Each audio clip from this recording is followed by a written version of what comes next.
அஸ்ஸலாமு அலைக்கும் வரஹ்மத்துல்லாஹி வபரகாத்துஹு.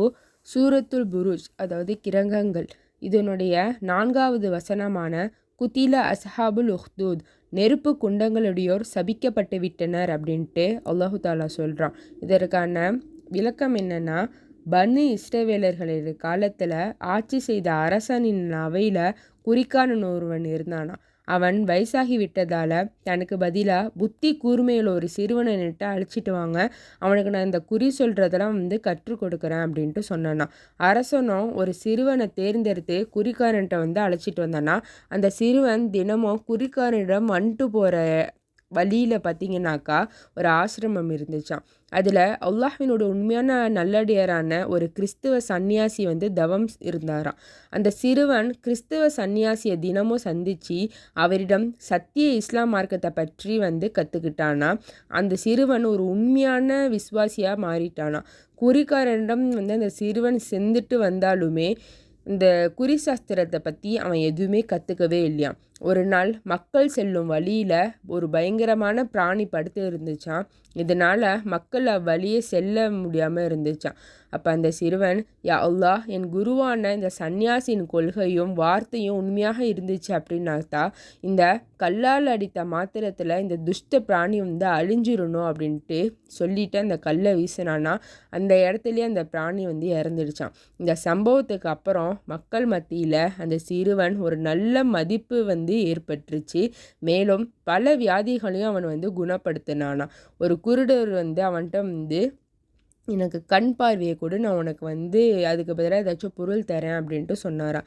அதுக்கு அந்த சிறுவன், எனக்கு ஒன்றும் கொடுக்க வேணாம், கண் பார்வை உங்களுக்கு வந்துடுச்சு அப்படின்னாக்கா ஏக இறைவனை நீங்கள் விசுவாசம் கொள்ளணும் அப்படின்ட்டு சொன்னானாம்.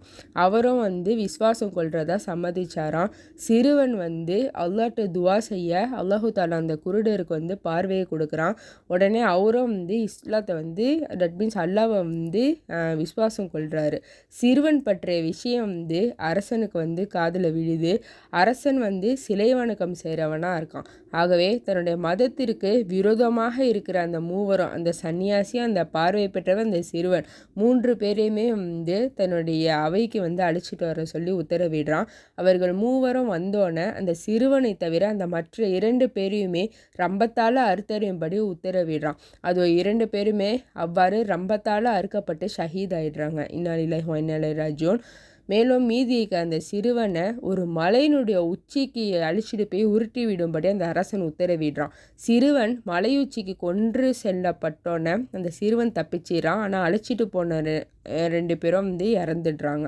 இதை அறிந்த அந்த சிறுவன் கோவப்பட்டு அந்த சிறுவனை ஒரு கப்பலில் அழைச்சிட்டு போய் கடலில் மூழ்கடிச்சு சாகடிக்க சொல்கிறான். அப்போதைக்கு அந்த சிறுவன் தப்பிச்சிடுறான். அழைச்சிட்டு போனவங்க இறந்துடுறாங்க. அப்போதைக்கு இதெல்லாம் பார்த்து அந்த சிறுவனே அந்த அரசன்ட்ட சொல்கிறான், மன்னரே, என்னை ஒரு காலம் உங்களால் கொல்ல முடியாது. ஆகவே என்னை ஒரு உயர்வான கம்பத்தில் ஏற்றி அல்லாஹ்வினுடைய திருநாமத்தை சொல்லி என்னை அம்பால் அடித்தா மட்டும் தான் நான் மரணிப்பேன் அப்படின்ட்டு சொல்கிறான். அவ்விதமே அரசன் செஞ்சோன்னா அந்த சிறுவனும் ஷஹீத் ஆகிடுறான். இன்னா லில்லாஹி வ இன்னா இலைஹி ராஜிஊன். இதை கண்ணுற்ற கூட்டத்தினர் பார்த்திங்கன்னா அனைவரும் ஏக இறைவனை ஈமான் கொள்கிறாங்க.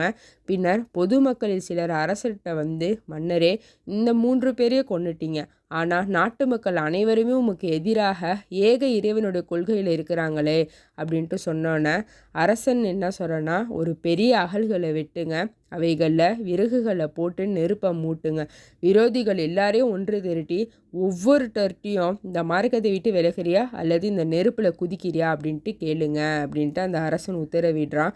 அந்த மாதிரியே நெருப்பு குண்டம் செஞ்சு அதில் விறகுகள்லாம் வச்சு எல்லாம் செஞ்சோன்னே அரசன் கூறியபடி விசுவாசிகளை கேட்க அவர்களை யாருமே அசரவே இல்லையா. முடிவில் எல்லாருமே நெருப்பு குண்டத்தில் தள்ளப்பட்டு ஷஹீத் ஆகுறாங்க. கை குழந்தையுடன் ஒரு தாய் நெருப்பு குண்டத்தில் அருகில் நின்றுட்டு தயங்குறாங்க. ஏன்டா கையில் குழந்தை இருக்கிறதுனால. அப்போதைக்கு அந்த குழந்தைய சொல்லிச்சான், அன்னையே, தயங்காதீங்க, பின் வாங்காதீங்க, நிச்சயமாக நாம் சத்தியத்தின் மீது இருக்கிறோம் என்று குழந்தை பேசிச்சான்.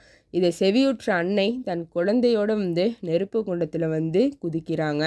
நெருப்பில் ஷஹீதாகும் விசுவாசிகளை வேடிக்கை பார்த்து கொண்டிருந்த எதிரிகளையுமே கடைசியாக அந்த நெருப்பு ஃபுல்லாக அழித்து நாசம் செஞ்சிருச்சான்.